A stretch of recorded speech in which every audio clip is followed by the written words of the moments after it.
एक नीरज जी की कविता है, शायद कभी हमने बोला भी होगा तुम लोग से। कुछ सपनों के मर जाने से जीवन नहीं मरा करता। क्या बोला हमने? इसका क्या मतलब हुआ? अगर आपने कभी एक लक्ष्य बनाया, नहीं अचीव हुआ मान लो, तो उससे निराश नहीं होना चाहिए। उससे शिक्षा लेनी चाहिए कि अब की हम और कैसे अपने को ऑर्गेनाइज वे में पढ़ाई करें जिससे कि हम और बेटर परफॉर्म करें। क्योंकि अगर आप निराश हो जाते हो ना, तो आपकी एनर्जी डिसिपेट हो जाती है। क्योंकि आपके अंदर मोर देन 50 ट्रिलियन सेल्स हैं और हर सेल आपका प्रतिनिधित्व करता है। अगर मेरे अंदर मान लो more than 39 trillion 40 trillion whatever it has not been yet measured, but many scientists say more than 39 trillion, many scientists say more than 50 trillion. It is an unmeasurable number of cells within our body. एक तरह से अगर 40 trillion cell मानते हो तो कितनी colony हो गई? कितने अरब हुआ? 4000 अरब। इतनी जनसंख्या तुम्हारे अंदर घूम रही है। कभी सोचा इस तरह से अपने बारे में? तुम्हारे गांव की कितनी आबादी होगी एवरेज? 3000, 4000, 2000, 1500, और उतने में खटपट खटपट होता रहता है, शांति नहीं रहती। और तुम तो 4000 लेके घूम रहे हो अंदर शरीर के अंदर। अगर 4000 में से कुछ आतंकवादी हो जाए, कुछ निराश हो जाए, थके हारे हो जाए, निगेटिव हो जाए, तो 4000 की कॉलोनी का क्या होगा अरब का? 4000 अरब लोग। दुनिया की आबादी कितनी है? 9-10 अरब। दुनिया की आबादी का कितने गुणा लकी मिश्रा लेके घूम रहे हो अंदर?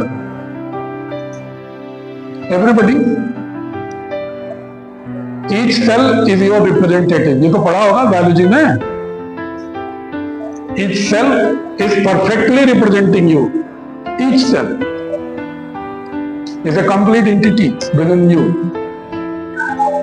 इसलिए अगर आप दुखी होते हो, निराश होते हो, हताश होते हो, तो आपके सारे के सारे 4000 अरब आपके शरीर के अंदर जो आप रह रहे हो इतने रूपों में, वो दुखी और निराश होते हैं। तो फिर आपके अंदर रोग आते हैं, फिर आपके अंदर निराशा आती है, एंजाइटी आती है, तनाव आते हैं। तो इसलिए जीवन का पहला सूत्र ये है कि बी वाइब्रेंट, डायनेमिक रहो।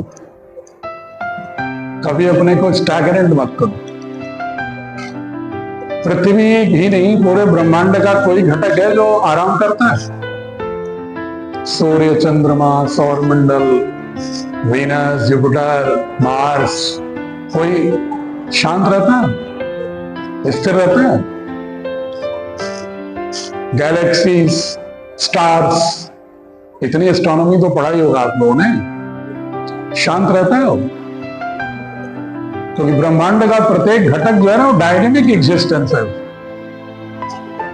Nothing is at rest. तो इंसान अगर स्थिर होता है, तो प्रकृति ने तो फिर भी आपको कह दिया है कि सो लेना 6 घंटे, तब भी चल जाएगी जिंदगी तुम्हारी। पृथ्वी तो 1 सेकंड सो जाए तो क्या होगा? बोलो, मान्य लोगों, 1 सेकंड सो जाए पृथ्वी तो क्या होगा? घूम रही है, 1 सेकंड रुक जाए, खत्म हो जाएगा। तो हम लोग क्यों निराश होकर ठहरना चाहते हैं? बैठ जाओ। तो जिंदगी का पहला सूत्र है कि be always in dynamic flow. बहो हवा की तरह, नदियों की पानी की तरह, प्रवाहमान रहो ग्रहों की तरह। अपने को ठहराओ मत। और जितनी ऊर्जा ईश्वर ने प्रकृति ने दिया है उसका सही उपयोग करो। कभी ठहर भी गए तो दुखी मत हो कि तुमने प्रायश्चित ऐसा करो कि अब अगली बार से ना करो। ये नहीं कि पिछली बारी को याद करके वर्तमान भी खराब करो, और वर्तमान खराब करोगे तो भविष्य खराब होगा। तो इसलिए तुम आगे बढ़ो, फ्लो में रहो। और बाकी जो मैं अभी 12वीं कक्षा में बता रहा था वो तो बहुत डिटेल है। If you will try to speak on those lines, it will take at least 2 hours. उन लोगों को इन्हें पूरी नहीं बता पाया, 1.5 घंटे लग गया। किसी दिन और बताऊंगा आपको कि what is the vision of society, what should be the aims of school education, vision and aim of school education, which kind of citizen you have to shape yourself, how you should prove engaged, productive, contributory citizen to build a nation equitable, just, pluralistic and inclusive, how you should frame, how you should build, why you should enable your capacities, how, in which direction, so that there is no conflict between your individual interest, family interest, societal interest and nature interest. सिर्फ एक graph बता के बात खत्म करूंगा कि जिंदगी में काम कैसा करना चाहिए। आप खुद तो इंडिविजुअल हो, इकाई हो। इसके बाद नेक्स्ट स्टेज क्या आता है, जब आपका जो इंटरेक्शन होता है वो किससे होता है, फैमिली,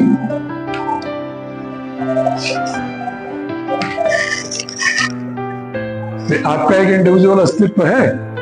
सबसे नियरेस्ट इंटरेक्शन किससे होता है, mother, then father, then extended nuclear family, then extended family, फिर नेबर्स, फिर the larger village, the urban hamlets, town, gradually district, province, nation and the whole globe.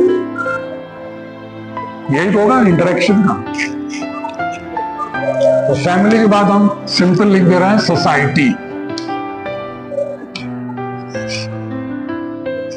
ठीक है, सोसाइटी, उसमें चाहे वो टाउनशिप है, चाहे विलेज है, चाहे प्रोविंस है, ये सब कवर हो रहा है।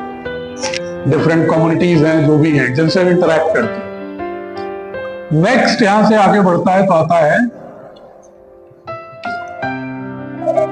नेशन।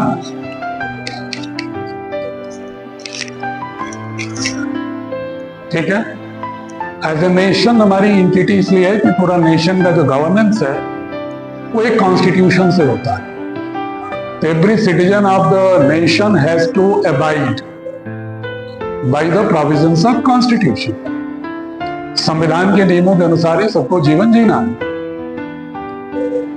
इसलिए हमारा इंटरेक्शन नेशन से भी होता है through constitution, through different organs of the governance, चाहे पॉलिटिकल ऑर्गेनाइजेशन है, चाहे इकोनॉमिक ऑर्गेनाइजेशन है, पॉलिसीज है, उससे हमारा एक रिश्ता है, इंटरेक्शन होता है।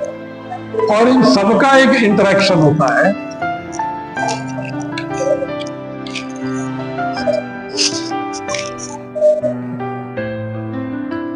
वो इंटरेक्शन किससे होता है, मेजर इंटरेक्शन वो होता है ग्लोब, प्लेनेट, इससे होता है। अरे जिस ग्रह में जी रहे हैं हम, अर्थ, हम व्यक्ति के रूप में भी पृथ्वी से रिश्ता है, संवाद हो रहा है, फैमिली के साथ भी हो रहा है, लेकिन फैमिली का भी उससे हो रहा है, अर्थ से, सोसाइटी का भी हो रहा है, नेशन का भी हो रहा है कि नहीं हो रहा है संबंध। चाहे सोसाइटी डेवलप कर रही है, नेशन डेवलप कर रहा है, कोई एक्टिविटी हो रही है, या फैमिली को एक्टिविटी कर रही है, हम कोई एक्टिविटी कर रहे हैं, हमारा एग्जिस्टेंस है या फैमिली का एग्जिस्टेंस है, सोसाइटी का एग्जिस्टेंस है या नेशन का एग्जिस्टेंस है, सब कहीं ना कहीं पूरी दुनिया से जुड़ा हुआ है अर्थ से। अर्थ किसका पार्ट है? ओवरऑल नेचर का, यूनिवर्स का। इसका इंटरेक्शन है नेचर के साथ।